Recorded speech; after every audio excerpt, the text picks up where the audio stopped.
Okay, back again with real money trades for my masterclass over at simpleswitch.teachable.com. If you go over there and take my masterclass, it will get you up to speed on what I'm doing with this real money trading series, growing a small account in the futures market and with swing trading. And I chose the futures market to go with this because I don't have to worry about the PDT rule and I can day trade.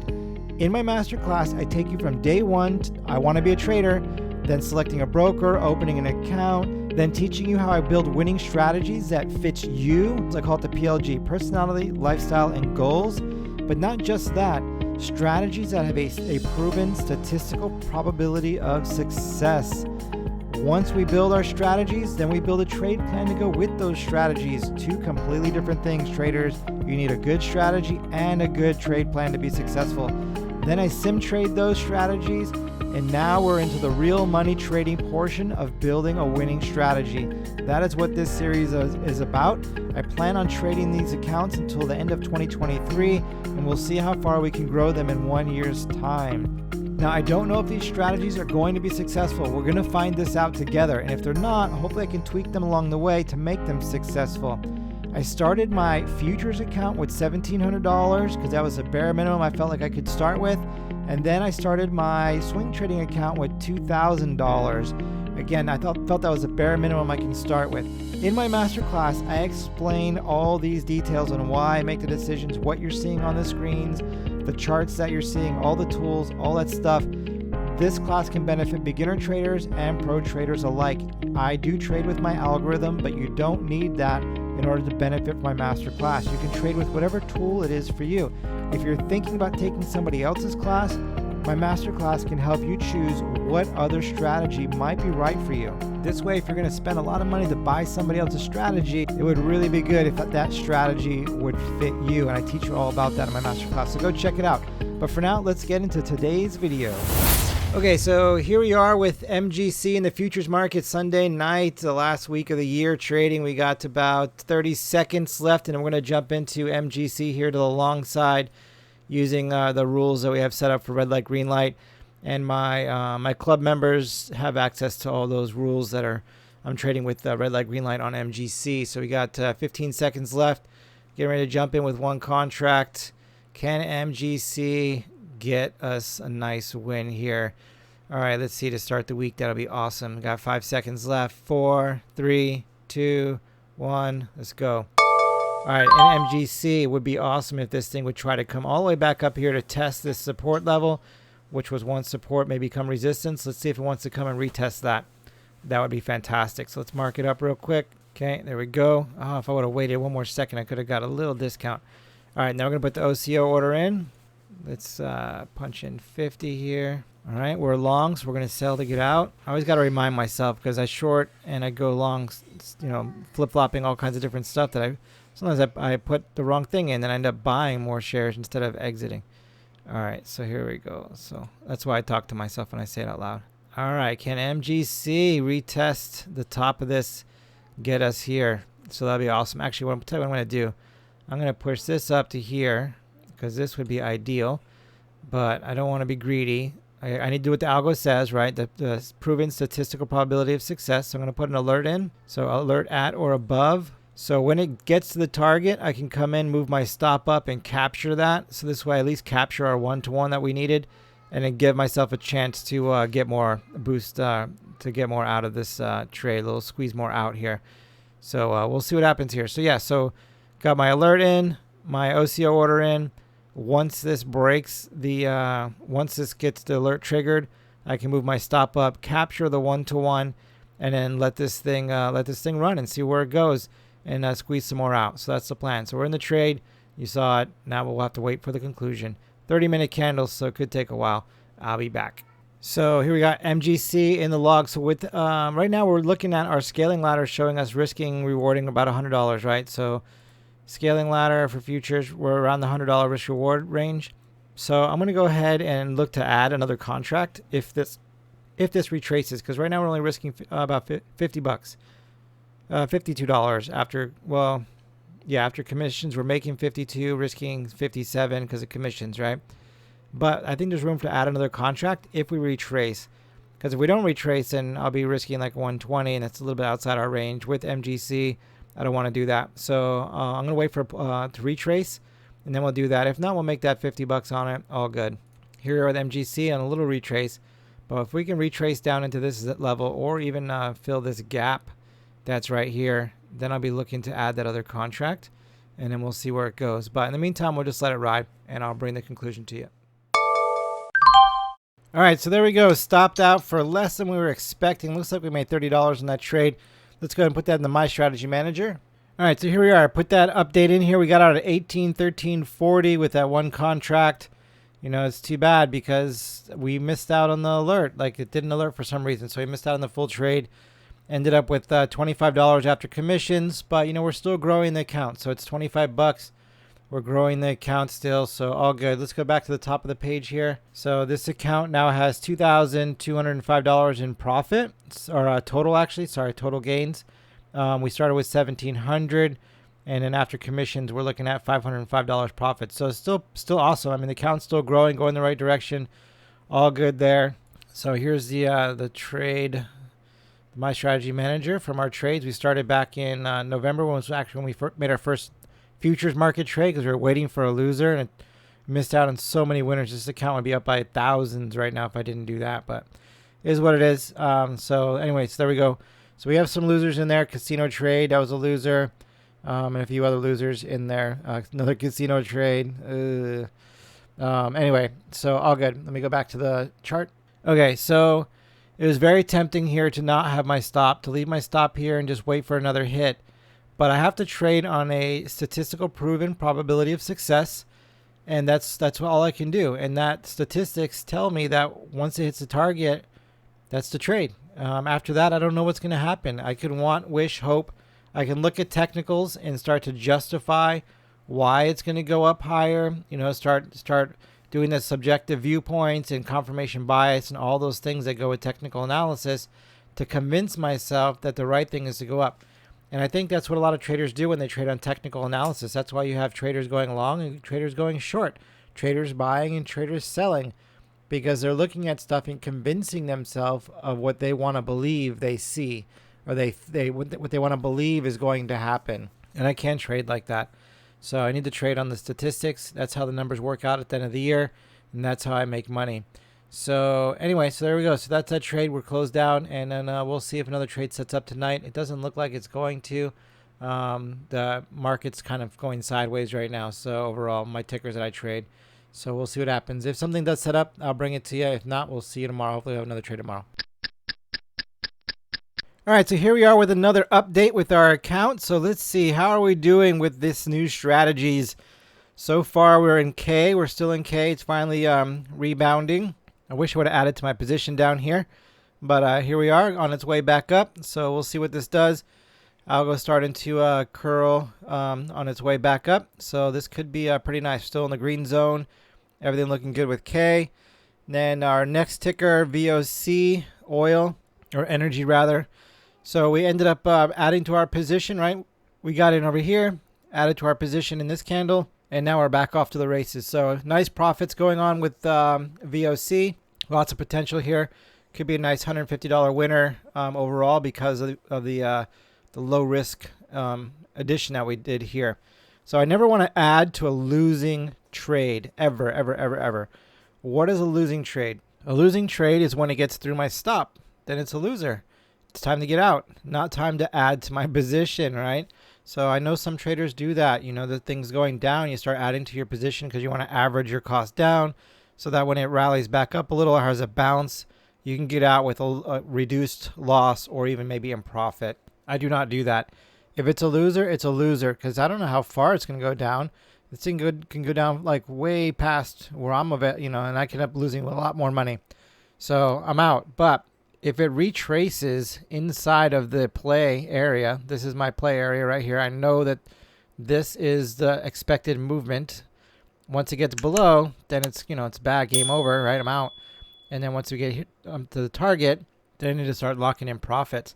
So as long as it's inside this area, I can add at any time. I don't really want to add above my entry because then I'm averaging up and then then I'm adding more risk to the downside, right? If it does roll over, if it comes up to here and I add, and it rolls over and hits my stop, then I'm risking more than I wanted to risk on that trade. But if it comes down here and I add, I'm adding a little bit more risk to the trade for a lot more reward, and that makes it worth it for me. So we added to this, and so far off to a good start. So yeah, so VOC on its way up, looking nice. In the energy sector, and this is the time of the year I think the energy sector gets hot. January, February, into March, it gets pretty hot. So I'm looking for a nice move here on VOC. TGS, look at what TGS did. Gapped up today. It gapped up and then ran. So TGS, man, I wish I had my stop up here and I was trailing and doing all that stuff and squeezing more out. Would have been fantastic. But we're out of this trade, so we were closing TGS. So 27.14 again. The P&L day doesn't mean anything. It's whatever the P&L open actually was. It's just what I gained today. I was in like 4 days ago. So there was all that gain, and then this is what it closed out today. So let's go over to the My Strategy Manager and see what happened. And you can see the exit right here, 11:30. I put it on the chart. I always forget to put these on. I don't like to keep them on because when I zoom out for the big picture, it muddies the whole thing, right? It's a lot more clutter to look at. So I try to keep everything, as clean as possible and still see what I need to see. But I remembered they're on. So let's go look at the My Strategy Manager. So here we are in the My Strategy Manager with TGS. We were long. We had gotten in at 10:20. We were expecting to get out 11:32. So we got 11:33, extra penny. So that's good. Pennies add up over the year. So all good, 59 shares.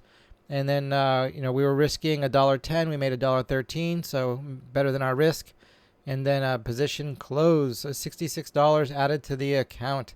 So I'm going to go back to the top of this real quick. So actually, before I do that, as we saw VOC is open still. So we still got one open ticker there. And then we have K that's still open as we saw. Let me put that here. Open. All right. So we still got K that's open. So we're waiting for those two to close. So between VOC and K, we're looking at around $200, $200 almost exact, to still add to the account. So I'm going to go ahead and go to back to top. So account, you can see here my account total would be $200 less because this is assuming that those other two are going to be successful. So really my account right now has $3,082 roughly in it. So pretty sweet. We started with 2,000. We're at 3,082. So we're still growing this account nice and slowly, but we're still growing. And so far year to date, we're really only made 1,000 so far because 200 of that is assumed. And then let's go over to the scaling ladder. So scaling ladder, as soon as K and VOC close out, then we should be 5 bars in. So awesome, 5 bars in, halfway there. So once those two close out and confirm that, that's where we'll be at, halfway there. And then we'll get to this next zone, and that zone's going to grow even faster. So each zone really grows exponentially faster, right? Once we get to 500, see, it took 10 bars to grow the account by $3,000. And then it's going to take 10 bars to grow the account by about $7,000. And then after that, we got 10 bars and we're growing the account by, $20,000. So each time it's going to exponentially speed up. And that's the nice thing about having a good scaling ladder that you can count on, because then you can look at it and say, I'm not going to FOMO because I just got to get through each one of these zones. Once we grow the account by $20,000, then we get into the next bar, and now we're growing the account by a little more than 50,000 in that area. See how fast it starts to accelerate? And then once we get to the next zone, now we're growing the account just in 10 bars. We were looking to make 3,000 those first 10 bars, and now we'll be looking to make $130,000 on this next set of bars. So pretty sweet. And then as it grows, it gets faster and faster, and now we're growing by almost $350,000 in those 10, and then we're getting to the million. So pretty sweet. If we can make $1 million in a grouping of 10 bars here. Each one of these is 4 to 5 trades typically. But as you see with VOC right now, we're looking at $145. Let's go over the calculator for those of you who are new. So right now we're risk rewarding around $65. Is roughly what we're doing. So 145 is like almost, it's 2 trades at least. 2 trades and then some, getting off that one trade. So sometimes it's 4 or 5 trades, but a lot of times it ends up being, it could be one trade that picks me up that number. If it's a really high probability and just an awesome setup, then I can take advantage of it. So in VOC, it was because for one, it's energy sector, and energy sector gets hot right now. Two, I didn't get in that big risk up here, so my risk is actually really small compared to my reward. So my average right now at VOC is 905. So let's put that in so you can see where that is. So 905. Oh yeah, I already did it right here. So that's where my average in right now is. So my risk is a little smaller than my reward right here. Bigger, more travel to go, right? So all good. So anyway, so that's where we're at with the account. That's the update. And then as K finishes up and VOC finishes up, we'll bring those trades to you. We do have one more ticker. I was debating whether I wanted to get in anything right now this last week of the year, just because I feel like it's a crazy wonky week of the year. But in the energy sector, I'm interested in it. This is a hot sector right now. So right now we have CVE that is really close to switching. So if CVE switches, I'm going to jump in. Let's look at the chart here real quick. So I think it might switch today or tomorrow. So we'll see what happens here. But we have 1, 2, 3, 4, 5, 6. This is, I think, 2-year chart. Let's see. Real quick, just so we know what we're looking at. 2-year chart. So what do we got in 2 years? 1, 2, 3, 4, 5, 6, 7, 8. So we have 8 winners and 2 losers. Those 2 losers are pretty recent. So hopefully we're on a new win streak here. And if this we can close right here and trigger a trade, we'll jump into this thing. So I'm good with those odds. The energy sector, like I said, is hot right now. And then you can see here, there's a top right here. And our target is back at that top. So it feels even more realistic of reaching that target goal because it's already been there. And there could be a draw to want to get there again. So there's a lot of stuff going for CVE right now. I just got to see if it's going to trigger today or it's going to be tomorrow. When is that going to be? And then we'll jump in. Let's zoom in a little bit. So waiting for this to turn green like this. Dashes are above the white line, which is even better. And yeah, so we're just waiting for that green bar to signal the entry. And then we'll go ahead and jump in at the close. All right, so here we are back with CVE. So we got our green bar telling us to get in, so it's looking good. So if this can hold up for the next 10 minutes, then we'll be in this trade. So I've already marked it up, and as I've showed you before, like once the algo has determined that it looks like it's going to be a trade, this always, no matter where the candle goes, my positioning is the same. So everything stays the same. It doesn't matter where the candle is. This will ride with it. And then so with this. This dash right here is telling me this is where my stop should be. But as the candle moves, this stop is going to move as well. And it'll always be this equal distance, which makes it easy for me to then go over to the My Strategy Manager. And then I could put CVE in. So we got CVE. And then we're looking at our, we're going to do a long trade here. So we're looking at entry somewhere in the area of 1973, somewhere in the area of a stop around 1785. This spacing will always stay the same. The number will change as it closes today. But the spacing stays the same with my algo.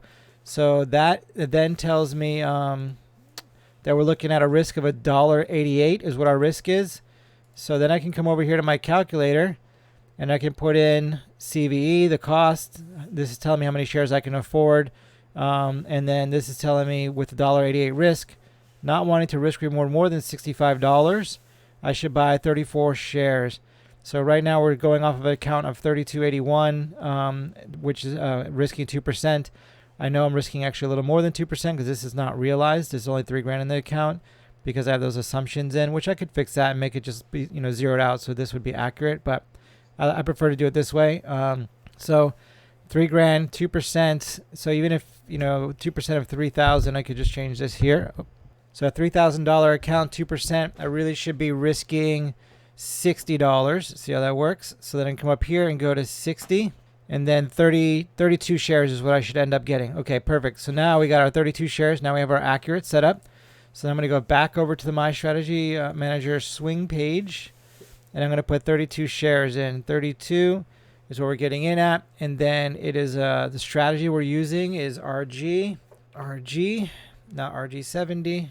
All right. So there we go. And then we're going to put open here because we're going to open this today. And the reason why I put the strategies in there, as I've shown you on my other videos, Over here on the strategy tracker, I can see how my strategies are doing, and it looks for that window to be able to make that determination. So that's why I have that strategy, put that strategy in there. Okay, so CVE is in. We're gonna get 32 shares. Now I'm gonna go back to the trade window. So we're gonna change this to 32. I'm gonna hit enter to make sure it goes in. If not, it may not take, and then I end up buying whatever was there, 500 shares or something. So so there we go. So we got 32 in, ready to go. At 3:55, I will hit the buy button, and I wait till 3:55 because then in 5 minutes, I don't think anything too crazy is gonna happen, and the market will close. And then that'll allow me to put my stops in for tomorrow. And if it dumps in the morning, then I can get stopped out and not trip a